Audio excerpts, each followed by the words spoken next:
SBI clerk का notification हम कुछ दिनों पहले ही एक्सपेक्ट कर रहे थे, बस किसी कारणवश नहीं आ पाया।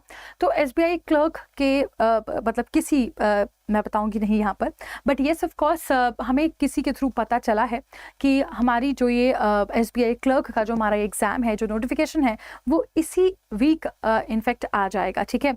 और अगर इस वीक ना सही तो फॉर श्योर 31 ऑफ जुलाई के पहले पहले आप लोगों तक एसबीआई क्लर्क का नोटिफिकेशन पहुंच जाएगा, ठीक है।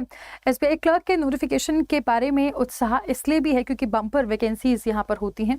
हालांकि लास्ट ईयर कुछ थोड़े से उतार चढ़ाव देखने को हमें मिले थे, बट हम एक्सपेक्ट कर रहे हैं कि काफ़ी अच्छी वैकेंसीज इस बार भी ऑफिशियली रिलीज की जाएंगी एसबीआई के द्वारा, right, for the post of clerk. अब इसका एग्जाम कब होने वाला है? देखो, जैसे कि हम लोग जानते हैं कि बहुत ज़्यादा लंबा समय नहीं देते हैं एग्ज़ाम नोटिफिकेशन के, और एग्ज़ाम होने के बीच में बहुत लंबा समय हमेशा ही हमें नहीं दिया जाता। तो इस बार भी हम कुछ ऐसा ही एक्सपेक्ट कर रहे हैं कि मोस्ट प्रोबेबली इसी वीक, और अगर ना हुआ किसी वजह से इस वीक, तो 31 ऑफ जुलाई से पहले पहले नोटिफिकेशन 110% आ जाएगा, ठीक है, राइट। और दूसरी बात ये है कि फिर एग्जाम मैम कब होने वाला है। तो अगर हम एग्जाम के बारे में बात करें तो जैसा कि आप यहाँ देख रहे हैं कि लगभग 1 से 1.5 या 2 महीने के अंदर अंदर ये एग्जाम आपका हो जाएगा। तो अगर हमारा नोटिफिकेशन ही, अगर फॉर्म फिलिंग ही अगर हमारी चलेगी लगभग मिड अगस्त या फिर लेट अगस्त तक, तो समझ कर चलिएगा कि आपका सितंबर या फिर अक्टूबर में फॉर श्योर एग्जाम होना तय है, ठीक है। तो आप सभी बच्चे जो अभी इंग्लिश को दरकिनार कर रहे हैं या फिर किसी वजह से अपना सारा समय किसी भी पर्टिकुलर एक चीज़ को दे रहे हैं, तो अपनी स्टडी को थोड़ा सा भी आपको बैलेंस आउट करने की ज़रूरत है, ठीक है। क्योंकि आप लोग बहुत अच्छे तरीके से जानते हैं कि it is not only a subject जिसकी हेल्प से आप सेल थ्रू कर जाएंगे, but it is all about the combination of all subjects जिसमें आप एक्सेल करेंगे, राइट। तो आगे बढ़ती हूँ मैं। यहाँ पर आप सभी से मैंने डिस्कस किया कि भाई आपका जो ये नोटिफिकेशन है मोस्ट प्रोबेबली आपको इसी मंथ देखने को मिल जाएगा, और आपका एग्जाम भी लेट सितंबर अदरवाइज अक्टूबर में फॉर श्योर होना तय ही है, ठीक है। अब चल लेते हैं यहाँ से हम थोड़ा सा आगे, और यहाँ पर मेरे साथ आप लोग के साथ मुझे शेयर करना है कुछ ज़रूरी जानकारी कि अगर आप एसबीआई क्लर्क के लिए तैयारी कर रहे हैं तो क्या कुछ जानकारी आपके पास होनी चाहिए, क्या कुछ चीज़ें ज़रूरी हैं जो आपके लिए जाननी ज़रूरी है। चलिए उस पर एक छोटा सा डिस्कशन ले लेते हैं। आप किसी भी स्ट्रीम से आपका ग्रेजुएशन होना कंपलसरी है। आप एक ग्रेजुएट होने चाहिए, चाहे आपने किसी भी स्ट्रीम से ग्रेजुएशन किया हो, बट आप एक ग्रेजुएट होने चाहिए, ठीक है। ये बहुत ज़रूरी है किसी भी रिकॉग्नाइज्ड यूनिवर्सिटी से। टॉकिंग अबाउट एज क्राइटेरिया, अगर एज क्राइटेरिया के बारे में बात करें तो 21 साल से 28 साल की उम्र आपकी होनी चाहिए फॉर जनरल कैटेगरी। और अगर मैं SC ST के बारे में बात करूं तो यहाँ पर थोड़ा सा रिलैक्सेशन होता है, और अप टू 30 ईयर्स तक आप फॉर्म फिल कर सकते हैं। अगर वहीं मैं ओबीसी की बात करूं तो ये एज यहाँ पर घटकर 31 साल यानी कि 31 ईयर्स हो जाती है, यानी कि 21 to 31, 21 to 33 years respectively, right. आगे बढ़ें और मैं यहाँ पर आप लोगों के सामने बात करती हूँ एग्जाम पैटर्न के बारे में। तो एग्जाम पैटर्न वैसे तो आप लोग इससे रूबरू हैं, बट वो बच्चा जो पहली बार मुझे देख रहा है वो उसके लिए सारी जानकारी बहुत ज़्यादा ज़रूरी है। आप लोगों से 3 सब्जेक्ट्स पूछे जाते हैं, इंग्लिश, न्यूमेरिकल एबिलिटी यानी कि मैथमेटिक्स और रीजनिंग। इन सभी के 30 क्वेश्चन होते हैं, यानी कि इंग्लिश के 30 क्वेश्चन होते हैं, रीजनिंग और मैथ्स के 35 क्वेश्चन होते हैं।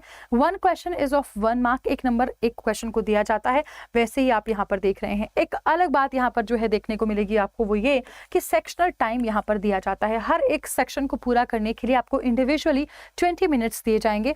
ओवरऑल आप लोगों से 100 क्वेश्चन पूछे जाएंगे जो कि 100 मार्क्स के होंगे, और टोटल 1 घंटे का समय आप लोगों को दिया जाएगा इन क्वेश्चंस को सॉल्व करने के लिए। आगे अगर मैं बात करूं, ये प्री का एग्जाम पैटर्न है। अगर मैं मेंस लेवल की बात करूं तो मेंस में आपका जनरल अवेयरनेस यानी कि आपका फाइनेंशियल अवेयरनेस वाला सेक्शन भी इसमें इंक्लूड हो जाता है, जिसके 50 क्वेश्चन होते हैं और जो 50 नंबर का होता है, और इसको करने के लिए आपको 35 मिनट का टाइम दिया जाता है। वहीं अगर इंग्लिश की बात करूं तो 40 क्वेश्चन 40 नंबर के होते हैं और 35 मिनट का टाइम यहाँ भी दिया जाता है। मैथ्स के 50 क्वेश्चन होते हैं, 50 नंबर के होते हैं, 45 मिनट का समय आपको यहाँ दिया जाता है।